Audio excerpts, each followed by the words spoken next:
porque la CICIG se haya prostituido, porque están manipulando y se utiliza los procesos penales como una vendetta, es decir, como una venganza.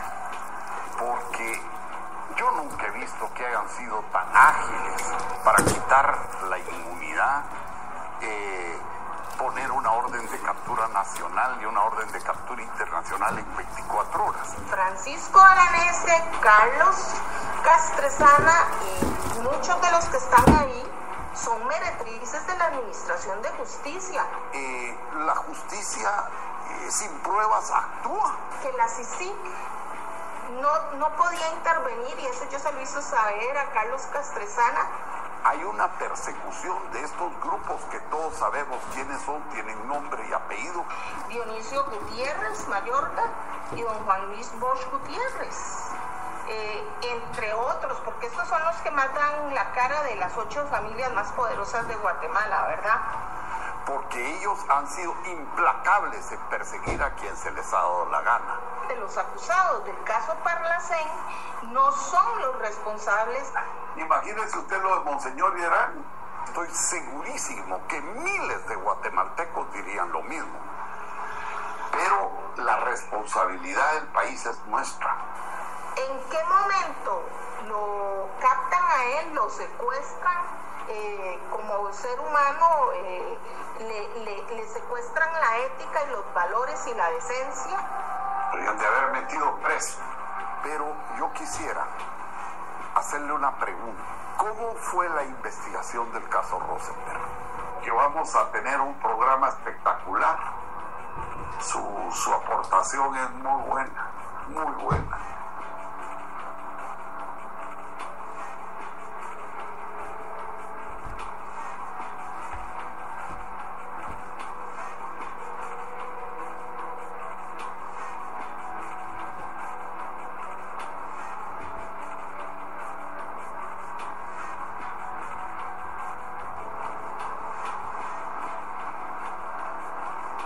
En Guatemala lamentablemente es mucha desinformación, porque gran parte de los medios obedecen a intereses muy particulares. Actualmente el propio gobierno tiene un control muy grande de lo que se publica en los medios. Entonces yo creo que esta conversación con usted va a ser extremadamente interesante para que realmente la gente pueda entender quién es usted. Porque yo que la conozco la sé aquilatar en su sinceridad, en la forma como usted ama a mi país, que yo siempre se lo he agradecido, porque hay muy pocas personas como usted que puedan dedicarse con tanta pasión a resolver un problema tan delicado, y a mí me consta lo que usted ha tenido que pagar por ese cariño y ese empeño que usted puso en la resolución de las cosas en Guatemala. Usted actualmente, según yo tengo entendido, sigue siendo fiscal de la nación y usted actúa en el organismo, en el Ministerio Público. Cuénteme esa parte, que yo creo que es muy importante que el guatemalteco lo sepa. Bueno, don Jorge, muy buenas tardes. Le voy a hacer un repertorio breve de mi carrera. Yo desde muy joven me gradué de abogada en la Universidad de Costa Rica, y siendo muy joven, con 23 años, empecé a laborar como fiscal en el Ministerio Público de Costa Rica. Yo soy actualmente fiscal adjunta de la Fiscalía General de la República de Costa Rica, y tengo encomendados casos muy complejos que tienen que ver ya sea con asuntos de corrupción de funcionarios, de criminalidad organizada, o todo lo que sea muy complejo está asignado a mi persona. Fíjese que yo siempre he visto eso y lo hemos conversado con usted. ¿Cómo es posible que la justicia cuestionable de Guatemala la tenga usted perseguida y señalada de haber cometido delitos, y por el otro lado la justicia costarricense, que es una justicia de mucho más prestigio, le da a usted la responsabilidad de que usted sea una fiscal y que usted pueda actuar como fiscal. ¿Cómo se explica usted esa contradicción que existe entre esas dos posiciones? Bueno, es que como fiscal en ejercicio, y siempre ha sido esa mi función, le puedo decir que yo no sé si es realmente la justicia guatemalteca la que me está cuestionando a mí, o es algún grupo de gente, operadores del derecho, que son manejados por ciertos intereses de la oligarquía y del poder económico en Guatemala, que influyen sobre fiscales, sobre jueces, para que al día de hoy, 31 de agosto del 2013, yo tenga una orden de captura internacional, porque supuestamente yo cometí, según la acusación, ¿verdad?, patrocinio infiel. Es decir, que yo litigaba en Guatemala cuando nunca ejercí la profesión de abogada, porque yo no me incorporé al Colegio de Abogados de Guatemala. Supuestamente encubrí a Javier Figueroa y supuestamente fui desleal con la CICIG y supuestamente pasaba información de los casos. Entonces, si eso fuera de verdad, si yo hubiese hecho eso, pues yo creo que sí tendría la justicia de Guatemala, la administración de justicia, que hacer una investigación y muy seria para verificar esos hechos tan graves, sobre todo por la institución en la que yo estaba laborando. Claro que en Costa Rica, yo he solicitado a Costa Rica que traigan el proceso de Guatemala para acá, porque la gente tiene que tener claro que de acuerdo con la Constitución de Costa Rica, los costarricenses no somos extraditables. Pero sí permite nuestra legislación que si yo como ciudadana costarricense he cometido un hecho delictivo, las autoridades interesadas en establecer eso, pues lo remiten, hacen una petición formal a la justicia costarricense y se me abre una causa. Asunto que hasta este momento no se ha hecho. Nunca se le ha remitido al fiscal general actual ni a la Corte Suprema de Justicia, porque el Ministerio Público en Costa Rica pertenece al Poder Judicial. Ninguna misiva, es más, han sido totalmente herméticos en dar cualquier información sobre esos supuestos delitos que yo cometí en Guatemala, cuando en el periodo de los años 2008-2009, cuando yo era una investigadora de la Comisión Internacional contra la Impunidad en Guatemala, en la que yo estuve nombrada. ¿Qué más le puedo decir? Bueno, es que lo que usted señala, Giselle, es exactamente, yo no encuentro en el caso guatemalteco dos ejemplos más claros que el suyo y el mío, porque los mismos grupos que a usted la persiguen son los grupos que a mí me persiguen, son los mismos que financian su persecución, la que financian la mía. Los mismos grupos que lograron en 24 horas, sin pruebas, emitir una orden de captura para usted y quitarle la inmunidad.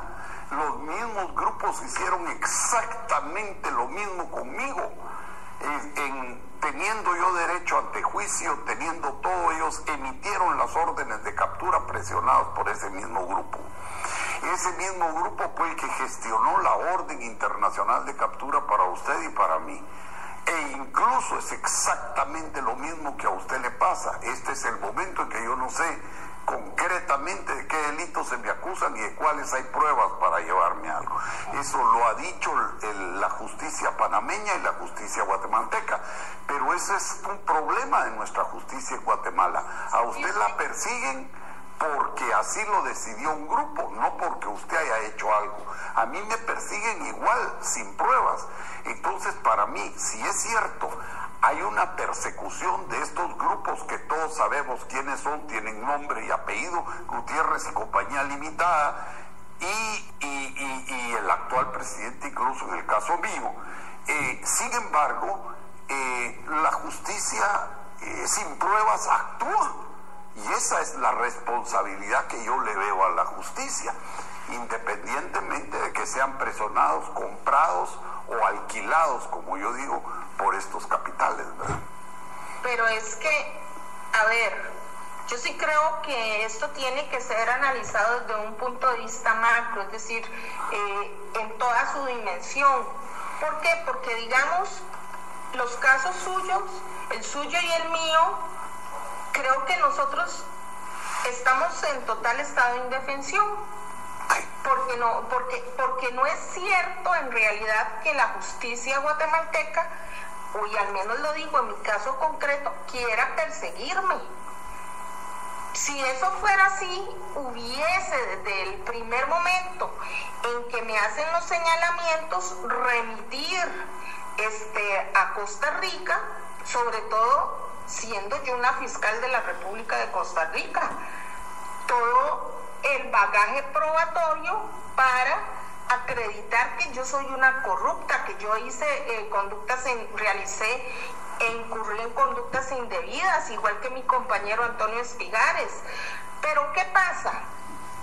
Que si así como se lo han hecho a usted, me lo han hecho a mí, eso se lo han hecho a un montón de guatemaltecos, que es lo más grave. Porque para mí lo de su caso y el mío, pues eso yo creo que nosotros tenemos que pelearlo en trincheras diferentes, aparte, tratar de restablecer nuestro derecho también a la justicia como acusados.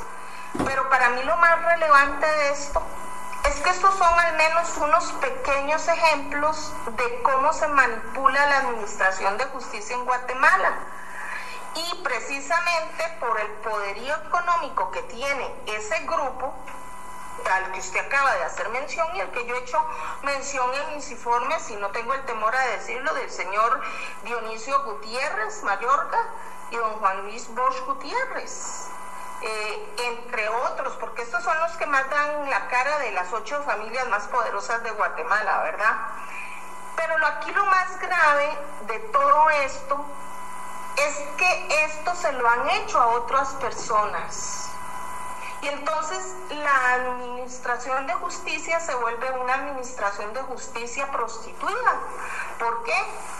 Porque están manipulando y se utiliza los procesos penales como una vendetta, es decir, como una venganza. Y estas personas entonces que utilizan el proceso penal, si me hizo algo ahora, me las va a pagar.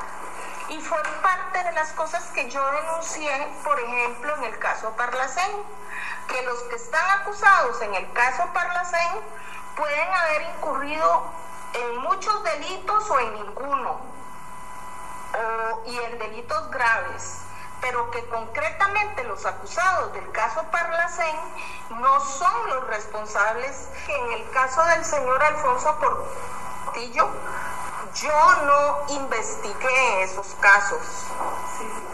Yo no sé si efectivamente él incurrió en los hechos delictivos que se le acusan, pero sé que la CICIG no podía intervenir, y eso yo se lo hizo saber a Carlos Castresana y al jefe de investigaciones que había en el momento en que yo estaba, que era el señor Mauricio Salustro, porque está dirigida a desmantelar grupos al interno del Estado paralelos precisamente para cometer acciones delictivas. Si a este señor lo hubiesen vinculado con un grupo criminal al interno de Guatemala, la CICIG podía intervenir. De